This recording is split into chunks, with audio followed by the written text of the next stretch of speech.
Malaikat Jibril memberi kabar gembira, ya Rasulullah, waqad khaffafa anka, Allah telah meringankan sakaratul maut darimu, bid'a wa sab'ina sakrah, 70 kali sakaratul maut sudah diringankan untukmu ya Rasulullah.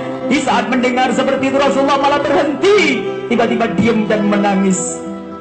Diam dan menangis, wahai Israel. Jika ini sudah diringankan 70 kali, bagaimana engkau mencabut umatku? Assalamualaikum. Sudah diringankan, tapi Nabi Muhammad justru ingat umat beliau.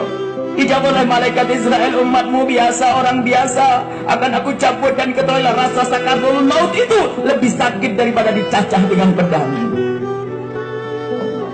Kemudian Nabi Muhammad tidak tahan dengan pemberitaan ini.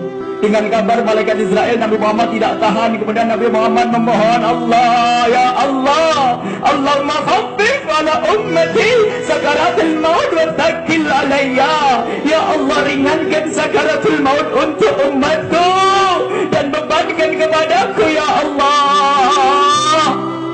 Kemudian Nabi Muhammad bergembira mengucapkan la ilaha illallah. Bayangkan Anda di saat melihat Rasulullah tidak pergi menghadap kepada Allah, Nabi Muhammad tiba-tiba mengangkat tangannya dan menunjukkan jari telunjuk tanda ketauhidan la ilaha illallah. Dan Siti Aisyah yang mengusap kening Rasulullah yang selalu banjir dengan keringat yang harum seperti misik, diusap oleh Sayyidat Aisyah. Rasulullah mengucapkan kalimat la ilaha illallah, tangannya meninggi, dan tiba-tiba saat itu tangannya Rasulullah jatuh di tangan Sayyidat Aisyah radhiyallahu anha. Dan saat itu pun Siti Aisyah merasakan di paha beliau semakin berat, dan Siti Aisyah baru sadar bahwa saat itulah Rasulullah kembali kepada Allah Subhanahu wa ta'ala.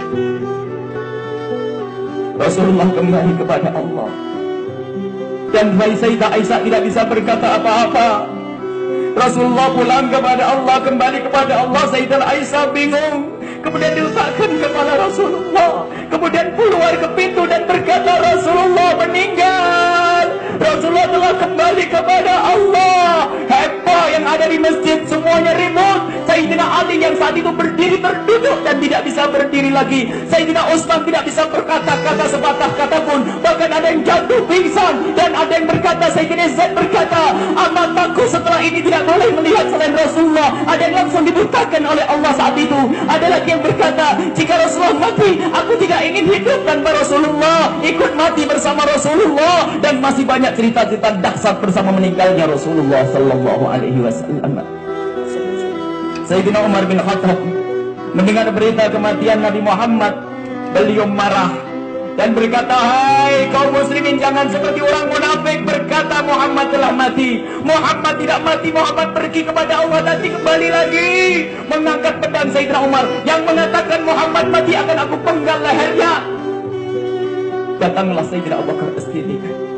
Setelah datang Sayyidina Abu Bakar As-Siddiq, Sayyidina Abu Bakar langsung masuk ke kamarnya Rasulullah sallallahu alaihi wasallam.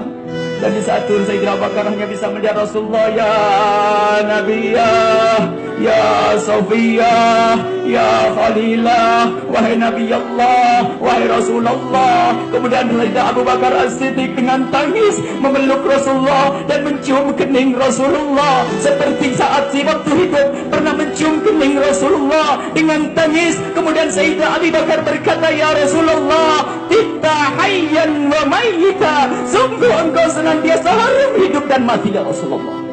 Dan di saat Nabi Muhammad dikubur ini, setelah dikuburkannya Rasulullah, Sayyidina Anas ditemui oleh Siti Fatimah Zahra. Wahai Anas, hai Anas, hai Anas, atabat anfusukum antahtu Rasulullah. Anas, gimana kau bisa ngubur Rasulullah? Apakah lega hatimu menabur debu di atas kepala Rasulullah? Sayyidina Anas terkaget.